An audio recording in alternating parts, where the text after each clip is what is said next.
क्या स्त्री होना पाप है? स्त्री कभी स्वतंत्र नहीं हो पाती, सच्ची बात है, स्वतंत्र नहीं है स्त्री। बेटा कुछ भी करे, अगर बेटी कुछ करे, अरे तुमको पराये घर जाना है, तो लड़की हो क्या ऐसा बोलती। और जवानी में भी पति कुछ भी करे और पत्नी हल्का सा भी गलती कर जाए तो पति बाहर चरित्र खराब कर रहा है और पत्नी को पता है, पत्नी हल्का सा डांट दिया तो उल्टा पत्नी को डांट पड़ेगी। और पत्नी किसी को भाई साहब कहकर भी हंसकर बोल रही है, तभी पति ऐसी तैसी कर देगा पत्नी की। चाहे वो भाई साहब कह के हंस रही है किसी से, पराय पुरुष से, तुरंत वहीं शंका कर देगा और ऐसी तैसी कर देगा, उसकी जीने लायक नहीं छोड़ेगा उसको। और पुरुष कुछ भी करे, चरित्र भी खराब कर रहे हैं और स्त्री थोड़ा भी कलेश करते हैं, उल्टा उसी के ऊपर डांट पड़ती है और सास भी बेटे का पक्ष लेगी। सच बात है। और बुढ़ापे में भी पति भी सर पे बरसते हैं और बच्चे जो ही जवान है वो भी मां पे हावी होने लग जाते हैं और दब के रहती, इसमें कोई दो राय नहीं। अब आप इसमें बारे में कुछ बोलो, कहते हैं क्या है ये सब, क्या स्त्री होना पाप है? पहले तो मैं ये कहूंगा कि आप अपने आप को स्त्री या पुरुष मानो ही मत। भले ना मान, लेकिन परिस्थितियां तो उसको लाचार कर रही हैं स्त्री मानने के लिए। ठीक है, जो संसार है, जिस संसार में आप रह रहे हो, अनफॉर्चुनेटली संसार है ही ऐसी। और हमारे जैसे पुराणों में भी ऐसा लिखा है, जैसे आपने बताया था पहले भी, कि स्त्री को किसी के अंडर हमेशा रखा जाता है। जैसे पहले जब छोटे हो तब, वैसे इसमें शोभा है, उसका भला भी है, उसका हाँ। अच्छा है वैसे, लेकिन उसको तो घुटन महसूस हो रही है। हाँ। ये बंधन उसके लिए कोई बुरा नहीं है, अच्छा है, लेकिन उसको तो परेशानी हो रही है ना बंधन से। अब देखिए 9 महीने गर्भ में बच्चा रखना, पुरुष इससे मुक्त है इस दुख से, और माँ दुख, ये खाओ वो खाओ, ये नहीं खाना वो नहीं खाना, पुरुष जो मर्जी खाए। और प्रसव वेदना स्त्री सहेगी, पुरुष का कोई मतलब नहीं। बच्चे को दूध स्त्री पिलाएगी, पुरुष का कोई मतलब नहीं। रातों जगेगी स्त्री, पुरुष खराटे मार के सो रहा है। उसका मल मूत्र उठाएगी स्त्री, पुरुष खराटे मार के। और जब नाम पूछेगा तो किसका, तो बाप का नाम लेगा, माँ का नहीं। स्कूल में भी बाप का नाम, अब तो खैर माता का भी होने लगा, पहले केवल पिता का नाम। और सब कुछ माँ करी, रोटी बना के देना करना। तो अब आप बताएंगे ये स्त्री को पर इतने अत्याचार क्यों? इतना दुख स्त्री को प्रकृति ने, भगवान ने क्यों दिया? नहीं तो होना चाहिए कि स्त्री पुरुष दोनों को ये जिम्मेदारी उठानी चाहिए। बर्तन झूठे मांजेगी, बेटे को अपने हाथों से खिलाएगा, बाप क्यों नहीं खिलाता? बेटा रोने लग गया तो बाप भी उठा के चुप कराए, लेकिन क्या कहेगा, देख रही हो उसको, चुप कराओ। क्यों, तेरा नहीं बेटा है, वो अकेली का है, तू भी चुप करा ले उठा के। वो उसी की जिम्मेदारी सारी, तकलीफ उसी को। और जब बहू आएगी घर में उसके, तो उससे भी सास को परेशानी, ससुर को होती नहीं, झगड़ा वहीं फिर शुरू। अब आप बताएं, तो ये कहा कि क्या पाप है क्या स्त्री होना? सर्वप्रथम पूज्य श्री महाराज जी के चरणों में साष्टांग दंडवत प्रणाम। पहले यही निराकरण कर दो, स्त्री होना पाप नहीं है। स्त्री योनि पाप योनि नहीं है, नहीं है इसमें, है ना, पाप योनि नहीं। कहा कि क्या स्त्री होना पाप है क्या? कि हमने कोई पाप कर दिया स्त्रियों का, जो इतना हमको सताया जाता है, इतने समाज की तरफ से भी बंधन, धर्म की तरफ से बंधन, भगवान की तरफ से बंधन, गुरुओं की तरफ से बंधन। स्त्री हमारे पाँव न छुए, हम स्त्री को देखते नहीं, स्त्री हमसे दूर रहे। कहते हमारे लिए सब संतों में भी, गुरुओं में भी, भगवान में भी, ठीक, घर में भी हमने कौन सा पाप कर दिया स्त्री बन करके? ये प्रश्न किया, उत्तर देंगे आप शास्त्र से, लेकिन सावधानी पूर्वक, किसी को कष्ट ना हो।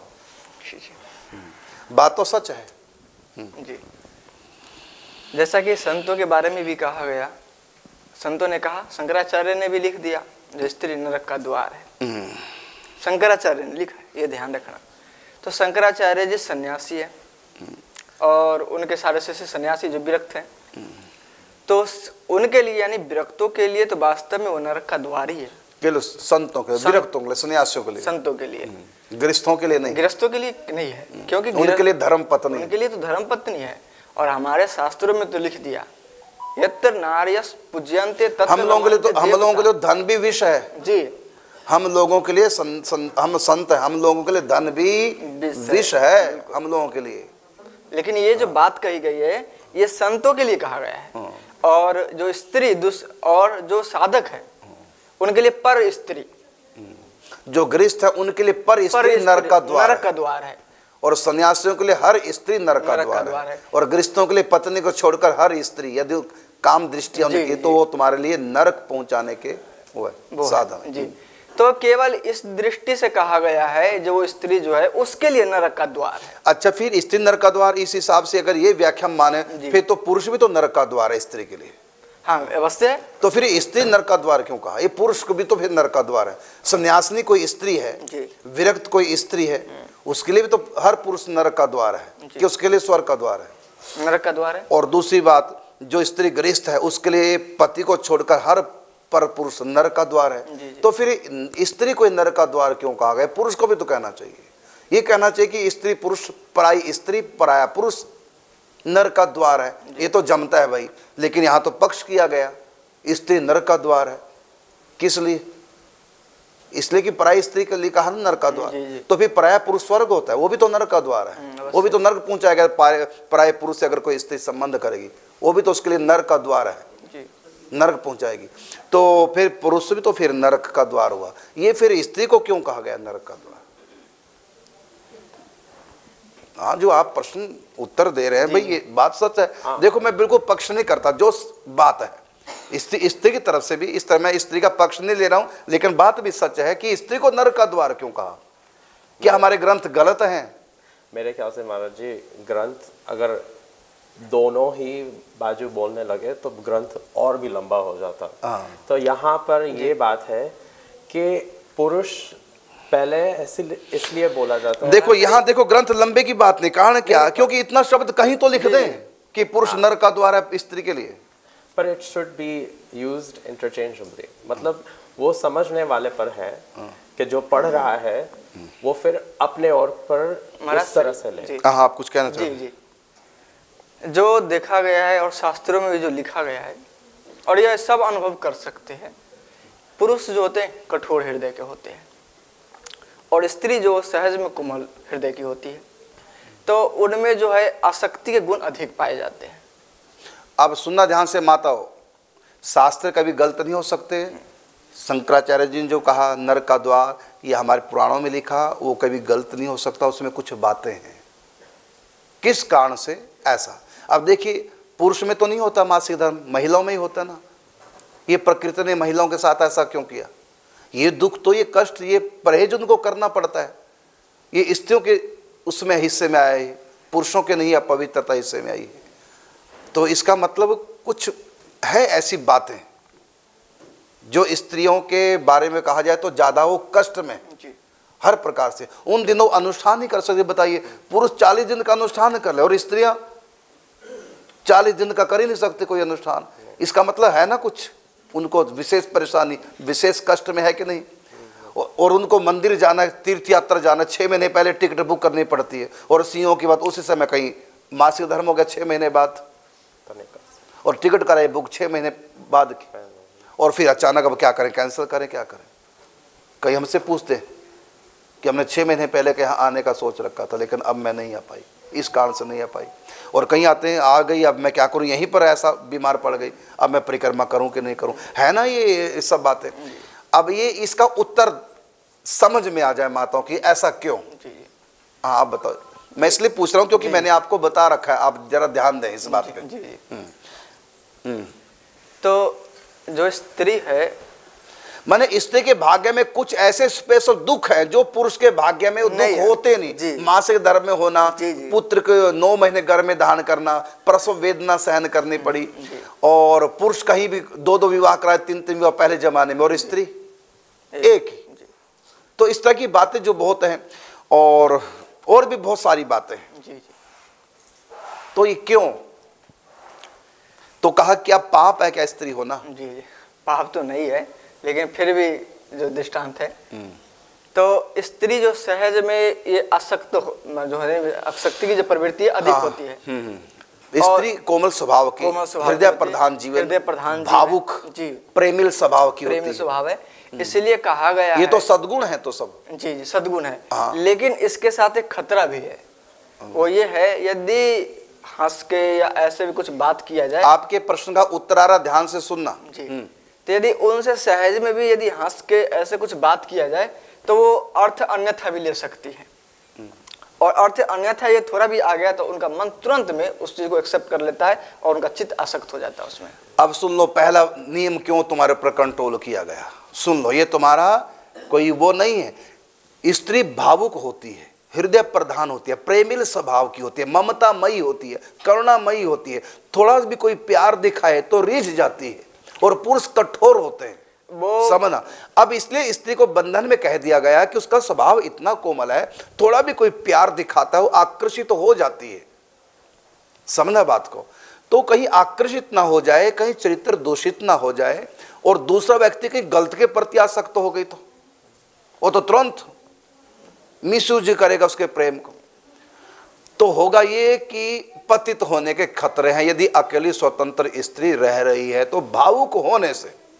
और आप ये नहीं कह सकते हम भावुक नहीं हैं, ये आप कह नहीं सकती, क्योंकि मैं स्त्री पुरुष दोनों के बीच में रहता हूं, समझना बात को। स्त्री का परमात्मा ने भावुक, अब प्रश्न उठा कि भावुक क्यों बनाया, क्योंकि घर परिवार को पालने के लिए भावना होना बहुत आवश्यक है।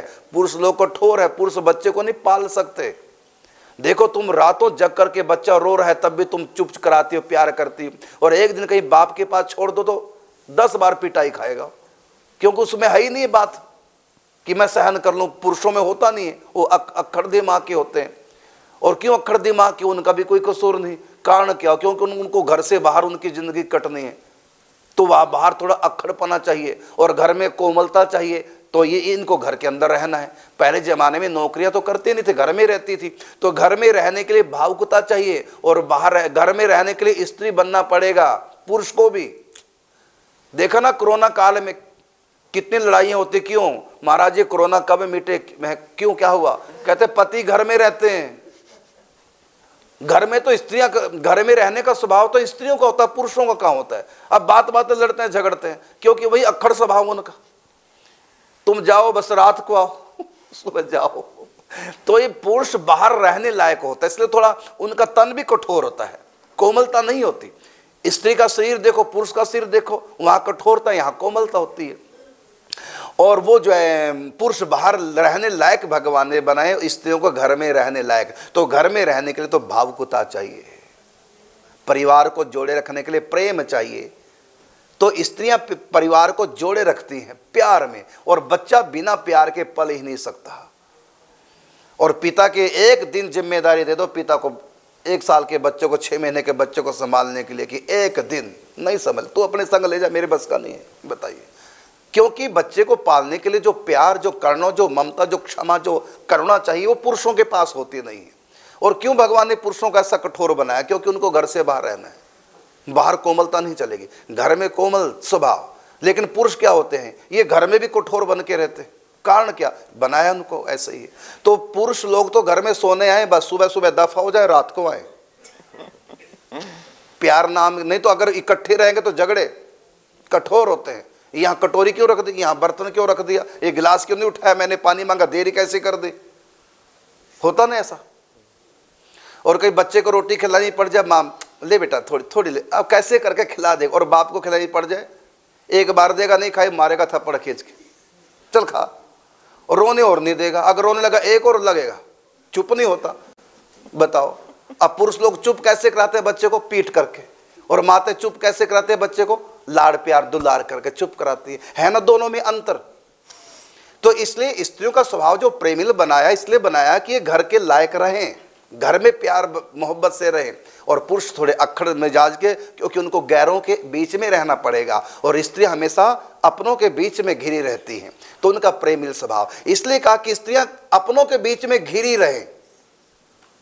अब तुम अपनों को छोड़ के गैरों में जाओगी, वहां भी तुम्हारा वही कोमल स्वभाव रहेगा, प्रेमिल। और थोड़ा सा कोई प्रेम से बोल गया, तुम बह जाओगी प्यार में, इसलिए कहा कि वहां थोड़ा संभल के स्त्री बाहर जाए, अपने पुत्र के साथ, बुढ़ापे में, जवानी में पति के साथ, और बचपन में माता पिता के साथ या भाई के साथ बाहर जाए, जिससे कि, और फिर दुनिया भी ऐसी गंदी निकम्मी है कि कोई भी अकेली देख ले तो गलत पुरुष लोग सोचने लग जाते हैं, मन में भी उनके पाप आ जाता है, इसलिए स्त्री को आजाद नहीं बताया। और जो बातें जैसे अपवित्र होने की बातें हैं, एक छोटी सी कड़वी बात और आपको बताऊंगा, बुरा न लगे, मैं पहले क्षमा मांग रहा हूं, वो ये कि जिनके अपराध अधिक होते हैं उनको स्त्री की जन्म मिलता है। पुरुष तो भगवान सबको देते हैं, पुरुष तो माने इंसान का जन्म तो परमात्मा 84 लाख के बाद सबको मिलता है। कुछ ऐसे अपराध होते हैं जो स्त्री ही भोगती है उन अपराधों को, जैसे अपवित्र अवस्था, प्रसव वेदना, बंधन हर प्रकार का, स्वतंत्रता बिल्कुल नहीं, ये जो परेशानियां हैं, तो ऐसे कर्म किए थे पूर्व जन्म में, स्वतंत्रता का दुरुपयोग किया था पूर्व जन्म में, आजादी का दुरुपयोग जो करते हैं पूर्व जन्म में, ऐसे कुछ गलतियां करते हैं तो उनको फिर स्त्री जन्म मिल जाता है, फिर उसका वो दंड भोगते हैं, कर्मों का फल है, चाहे स्त्री जन्म हो चाहे पुरुष जन्म, दोनों ही कर्मों का फल है। कुछ ऐसे कर्म हैं जो व्यक्ति, जो बच्चा चाहे पुरुष हो, अपनी आजादी का नाजायज फायदा उठाता है, दूसरों को सताता अपनी आजादी, क्योंकि सर पे कोई नहीं, तो सर पे कोई नहीं, मैं कुछ भी करूं, तो ऐसी गलतियां जो पुरुष करते हो अगले जन्म में स्त्री बनेंगे, अब तू रह बंधन में, तूने आजादी का दुरुपयोग किया है। तो कुछ ऐसी गलतियां होती हैं समाज में, तो उन गलतियों को जो करेगा उसको स्त्री का जन्म मिल जाता है, फिर उसको वो दंड भोगना पड़ेगा। जैसे हर महीना अपवित्र अवस्था 4-5 दिन के लिए, है ना, प्रसव वेदना है, बच्चे को पालना, मलमूत्र उठाना, सारे काम उसी के जिम्मे हैं। तो ये कुछ ऐसी बातें हैं। और पुरुष कुछ भी करे और तब भी सर उठा के जीता है पत्नी के आगे, और पत्नी से थोड़ी सी भी गलती हो जाए, फोन भी कहीं किसी का मिस कॉल आ गई, तुरंत उसके पर लांछन, तुम्हारा कहीं चक्कर है। और पुरुष कुछ भी करे और तब भी उनको शर्म महसूस नहीं, तब भी पत्नी के आगे अकड़ के रहते हैं, चरित्र खराब है उनका, तब भी पत्नी ने कुछ टोक दिया, उससे क्यों बात की, वो अकड़ के बोलेंगे। और पत्नी से हल्की सी भी गलती हो जाए तो सर उठा के जीने लायक नहीं समाज छोड़ता। तो ये कुछ ऐसी बातें स्त्री के साथ है। लेकिन मैं कहना चाहूंगा माताओं को, स्त्रियों को, कि आप या परेशान ना हो, कोई नहीं, ये सब कर्मों के अनुसार शरीर मिलते हैं, ये स्त्री का चोला मिला आपको, और इसमें कुछ तो दंड मिलेंगे पूर्व जन्म के अनुसार। जैसे अपवित्र होने का दंड है, उस समय मंदिर में नहीं जा सकती, पूजा नहीं कर सकती, तो इसमें भगवान का कोई दोष नहीं, ऋषि मुनियों का कोई दोष नहीं, ग्रंथों में जिन्होंने थोड़ा सा बुराई कर दी स्त्री की उनका भी कोई दोष नहीं, क्योंकि कुछ है ऐसी कमियां।